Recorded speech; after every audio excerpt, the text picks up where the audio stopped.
ഒരു തീയലൊക്കെ കഴിക്കണമെന്ന് തോന്നുമ്പോൾ പെട്ടെന്ന് തയ്യാറാക്കി എടുക്കാൻ പറ്റുന്ന, ഒട്ടും ബുദ്ധിമുട്ടില്ലാതെ റെഡിയാക്കാൻ പറ്റുന്ന ഒരു സവാളക്കറിയുടെ റെസിപ്പിയാണ് ഇന്നത്തേത്. ഒരു മൺചട്ടി അടുപ്പത്ത് വെച്ച് ചൂടായി കഴിയുമ്പോൾ അതിലേക്ക് 3 ടേബിൾ സ്പൂൺ വെളിച്ചെണ്ണ ഒഴിച്ചു കൊടുക്കാം. 1/4 ടീസ്പൂൺ ഉലുവയും 1/2 ടീസ്പൂൺ കടുകും ചേർത്ത് കൊടുക്കാം.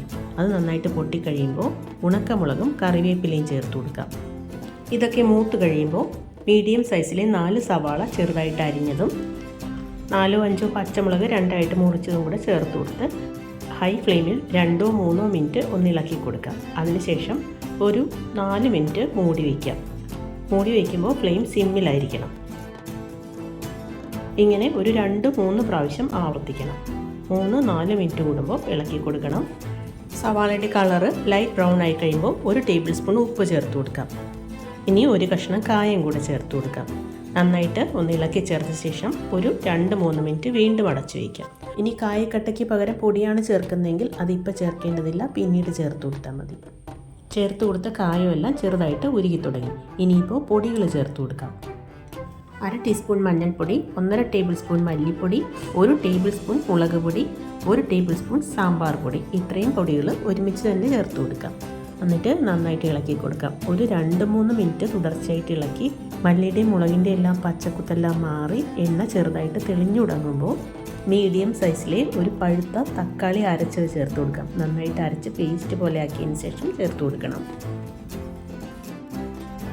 അരച്ച തക്കാളി പേസ്റ്റ് ചേർത്ത് കൊടുത്താൽ പിന്നെ അതിൻ്റെ പച്ചമണം മാറി സവാളയിൽ എണ്ണ തെളിഞ്ഞ് നല്ല സോഫ്റ്റ് ആകുന്നത് വരെ ഏകദേശം ഒരു 3-4 മിനിറ്റെങ്കിലും ഇളക്കേണ്ടി വരും. അങ്ങനെ ഇളക്കി കൊടുക്കണം. ആദ്യം തുടർച്ചയായിട്ടും പിന്നെ ഇടയ്ക്കിടയ്ക്ക് ഇളക്കി കൊടുത്താൽ മതി.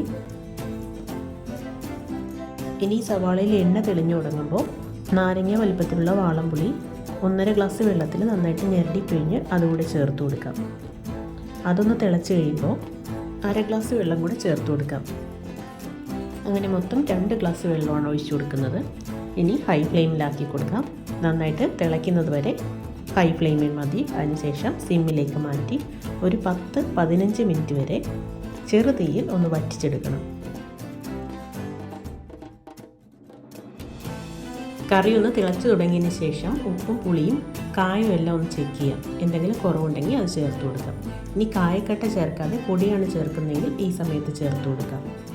സവാളക്കറിയുടെ ഉപ്പും പുളിയും ടേസ്റ്റും എല്ലാം ഒന്ന് ബാലൻസ് ചെയ്യാൻ ഒരു കഷ്ണം ശർക്കര കൂടെ ചേർത്ത് കൊടുക്കാം. അത് വീഡിയോയിൽ കാണിച്ചിട്ടില്ല, അപ്പോൾ അതുകൂടെ ചേർത്ത് കൊടുക്കണം. പുളിവെള്ളം ചേർത്തതിന് ശേഷം കറി തിളച്ച് തുടങ്ങിയാൽ പിന്നെ ഏകദേശം ഒരു 10-15 മിനിറ്റ് എടുക്കും കറി നന്നായിട്ട് വറ്റി എണ്ണ തെളിഞ്ഞ് വരാൻ. അപ്പോൾ ഇടയ്ക്കിടയ്ക്ക് മൂടി തുറന്ന് ഇളക്കി കൊടുക്കണം. ഏകദേശം ഒരു 3 പ്രാവശ്യമെങ്കിലും ഇളക്കി കൊടുക്കേണ്ടി വരും. എണ്ണ തെളിഞ്ഞ് കഴിയുമ്പോൾ കറി നമ്മുടെ ആവശ്യത്തിന് കുറുകി കഴിയുമ്പോൾ ഫ്ലെയിം ഓഫ് ചെയ്യാം.